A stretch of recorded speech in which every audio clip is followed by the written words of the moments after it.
So good PM Sir Dom, no, ito yung aparato mo, small MPPT with battery 100 Ah, no. Then solar panel yan. Okay. 200 watts. Then merong PV cable na 20 feet, ha. Ayan. Then battery cable yan, nakakabit na, yan, kinabit ko na yan. Tatanggalin na lang natin mamaya, no. So bali tatlong package 'to mangyayari, no. Bukod yung battery, aparato din solar panel, hindi natin kayang pagsamahin yan para di masira, no. Bukod bali tatlong package ang mapupunta sa iyo, no, o darating. So door to door. Okay. So small M50 working na yan. Meron tayong harvest nut. Yan, 13 volts natin, no. Then 2.8 yung ampere, then 40 watts yung harvest. Okay. So lagyan natin ng load ito, electric pan ko, no, yan. 60 watts. Okay. So pure sine wave ang inverter mo, no. Pwede ka mag washing machine, TV, electric pan at daytime, walang problema, no. 100 watts per hour. Then sa gabi ay hanggang malobat na lang ang battery mo. Okay. So 200 watts nakakapag-produce to ng 150 watts per hour.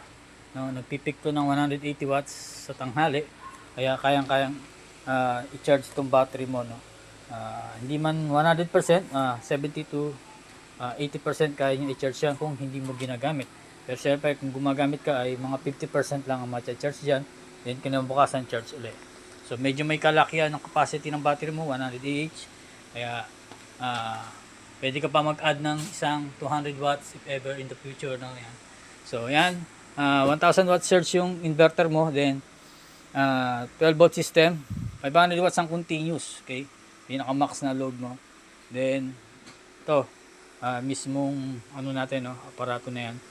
So salamat sa pagtitiwala, sir, no. So pagpapatay mo yung aparato mo, no, unahin mo yung solar panel. Okay, so magsisiro yung mga reading mo sa P tsaka sa A, no. Yung P yun yung wattage, then A is 0. Yan, P is 0 na dahil patay na yung solar panel. Then yung inverter, okay, so mawawala din yung kuryente mo, no, yan. Then yung inverter, battery, sorry. So nilagyan ko ng marking niya para di ka malito, no, sir, no. Solar panel, breaker ng solar panel, breaker ng battery at breaker ng inverter. So pag papower mo na, nilagay mo na sa wall to, no, pinix mo na.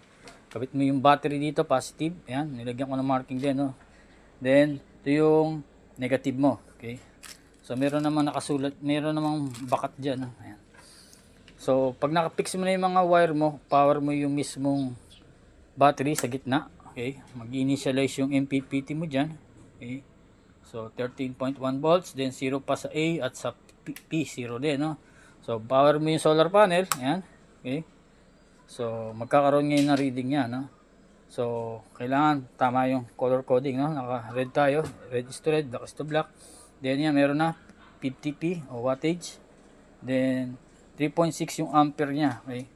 So ito yung inverter mo, breaker ng inverter, no.